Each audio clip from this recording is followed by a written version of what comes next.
वो भी भीतर से ईसाई है। ये रवि लामछड़ है, खाली बोलता है एक बात, करता है एक, भीतर बस के 4 आदमी के साथ बैठ के पैसा लेके सही हस्ताक्षर करता है, बाद में आके बोलता है 84 मिशन। 84 मिशन मतलब 84 में यूरोपियन कंट्री के साथ मिलके पूरा नेपाल को ईसाई देश बनाने के लिए फाइनल हो चुका है इन लोग का एजेंडा। इसीलिए 84 का मिशन बोल रहा है, लेकिन आज तक नेपाल का जनता को किसी को पता ही नहीं चला। मुझे ये एजेंडा पता चला कहां से? अमेरिका से। किसने बताया वो मैं अभी बताने वाला। वाशिंगटन में मैंने जब लेटर लिखा था, एक पत्र लिखा था जो बाइडेन को हिंदू एमसीसी लेकर, उसी टाइम उसने खुलासा किया था तुम्हारा जो तमी हुआ है सब मेरे साथ आगे पैसा मांगता है, और 84 मिशन बोल रहा है। 84 मिशन में क्रिश्चियन देश डिक्लेयर होना है, ये तुम चिंता मत करो और हिंदू लीडर नहीं रहोगे। ये उन्होंने मुझे सब शॉर्ट में लिखा हुआ था। वो मैं अभी इसको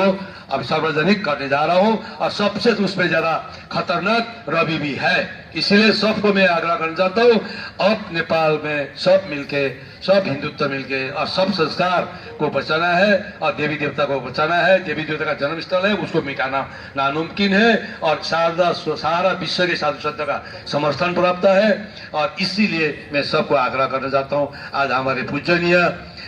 के महाराज जी यहाँ है, उनको मैं चरण में शरण करते हुए 2-4 शब्द के लिए आग्रह करता हूं, अपना व्यतीत करें। और नेपाल सरकार को पूर्ण चुनौती के साथ आप हिंदू राष्ट्र घोषित कराने का भी आह्वान करने के लिए मैं यही आह्वान के साथ मेरा ये अपना माता की,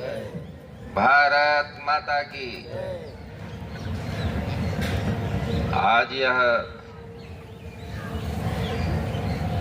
नेपाल में जो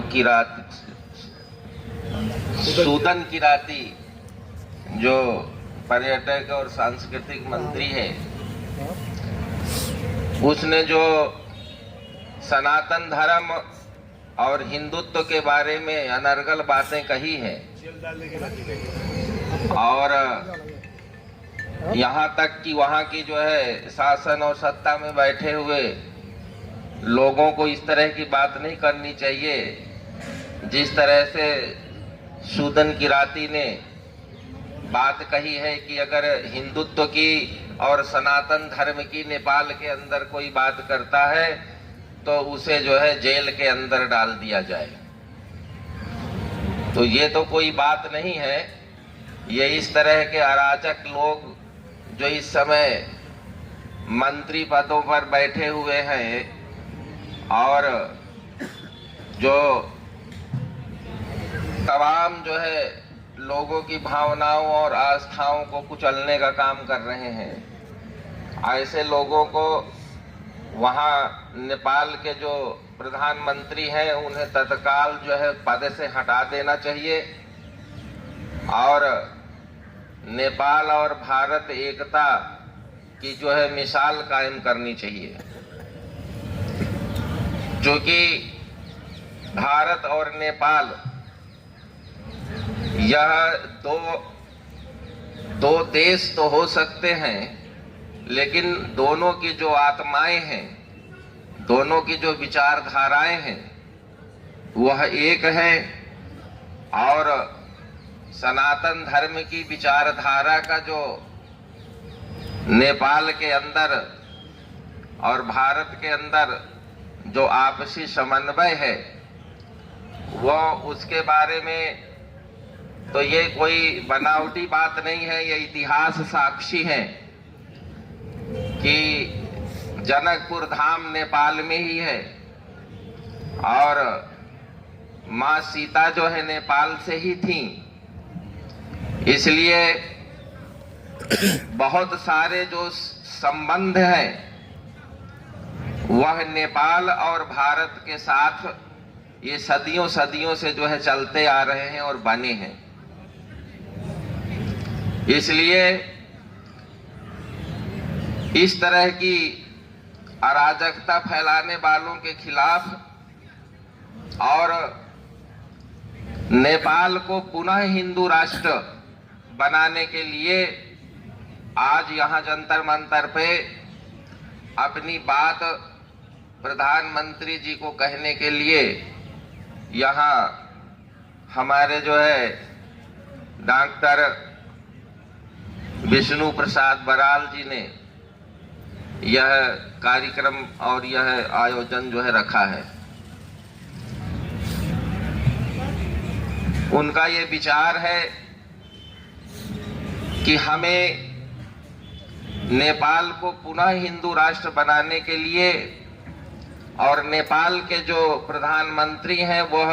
सूदन किरात जो मंत्री वहां पर्यटन और सांस्कृतिक मंत्री है उसे उसके पदभार से हटाएं और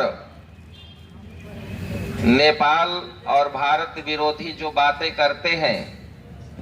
उन पर वहां की सरकार को सख्त से सख्त कार्रवाई करनी चाहिए और इस नेपाल और भारत एकता और नेपाल को हिंदू राष्ट्र बनाने के उद्देश्य से जो हमारे विष्णु प्रसाद बराल जी जो ये प्रयास कर रहे हैं ये बहुत ही सराहनीय है और भारत हमेशा नेपाल के साथ खड़ा रहा है। आज भी जो है अगर कोई ऐसी विषम परिस्थितियां आती हैं तो जो भारत का ये 100 करोड़ हिंदू है यह अपने उन नेपाल में हिंदू भाइयों की रक्षा सुरक्षा हमारे हिंदू भाई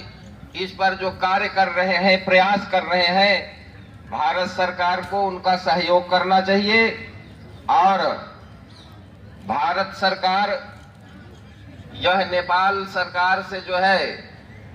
इस बात पे हस्तक्षेप करने के लिए भी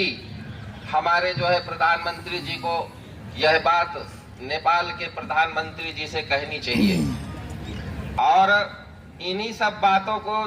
जनाने चेताने और बताने के उद्देश्य से यह जो जंतर मंतर है यह जनता जो है यहाँ आ करके और अपने मन की बात कह सकती है और यहाँ पर बोली गई बात यहाँ पर कही गई बात जरूर प्रधानमंत्री जी तक पहुँचती है किसी न किसी माध्यम से, क्योंकि जो है हमारे ये मीडिया के भाई हैं और ये जो है रात दिन अपने जो है जान से खेल करके और कठिन से कठिन परिस्थितियों में भी देश के तमाम उन लोगों की बात को सरकार तक पहुंचाने के लिए जो ये प्रयासरत रहते हैं, जो इनका जो ये हमारी बात को वहां तक पहुंचाने का कार्य करते हैं, ये एक बहुत बड़ा जो है सरकार और समाज और मीडिया ये तीन जो है ये राष्ट्र की एक मजबूत धरोहर है। अगर तीनों में कहीं समन्वय नहीं है तो समाज की बात सरकार तक कौन पहुंचाएगा, क्योंकि वो तो कमरे में बैठे हैं और कमरे में बैठ करके टीवी के पर्दा पर जो वो देख रहे हैं उस बात को पहुंचा रहे हैं हमारे मीडिया भाई। तो इसलिए इतना ही कहूंगा कि जो लोग भी इस तरह की बातें करके वो क्या हासिल करना चाहते हैं ये तो बाद की बात है, लेकिन आगे इस तरह की कोई बातें और न करें और यदि कोई इस तरह की बात करता है तो सरकार उस पर कार्रवाई करे, क्योंकि ये तो कोई आज से नहीं है। राम जी का जब राज्य था तो राम राज्य की कल्पना का तात्पर्य ही यही है। गोस्वामी जी लिखते हैं कि राम राज्य बैठे त्रैलोका हर्षित भये गए सब शोका बयरु न कर काहू सन कोई राम प्रताप विषमता खोई दैहिक दैविक भौतिक तापा और राम राज्य नहीं कबहू न व्यापा सब नर करही परस्पर प्रीति और चलही स्वधारा में नीति श्रुति नीति। राम के राज्य में भी सब एक ही नहीं बन गए थे। राम के राज्य में भी अनेक प्रकार के मत मतांतर थे, अनेक प्रकार की नीतियां थी, श्रुतियां थी, स्मृतियां थी, लेकिन और अनेक प्रकार की जाति और पंथ जो थे वो सब अपने अपने कार्यों में, अपने अपने मजहबों में, अपने अपने जो है संप्रदायों और विचारों और नीति